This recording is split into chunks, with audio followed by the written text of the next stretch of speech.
پاکستانی عمرہ زائرین کے لیے فلائٹ آپریشن 18 مارچ تک جاری رہے گا۔ حاجیوں کی مشکلات کے پیش نظر مکہ مدینہ اور جدہ ایئرپورٹ پر پاکستان حج مشن اور کونسلٹ کی جانب سے معلوماتی ڈیسک قائم کر دیے گئے ہیں۔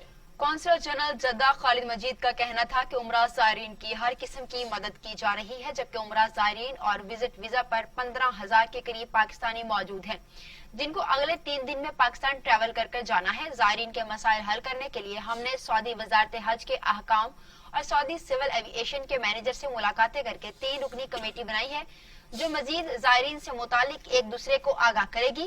کمیٹی میں ایک ممبر سعودی وزارت حج، ایک سول ایوی ایشن اور ایک پاکستانی قونصلیٹ کا نمائندہ شامل ہے جو روزانہ کی بنیاد پر زائرین سے متعلق معلومات فراہم کریں گے۔ انہوں نے کہا سعودی فرمانروا شاہ سلمان اور ولی عہد محمد بن سلمان مشکور ہیں کہ انہوں نے پاکستانی زائرین کو نکالنے میں ہماری مدد کی ہے اور سعودی ایئر لائن نے فری میں زائرین کی ٹکٹ تبدیل کر کے دیے ہیں۔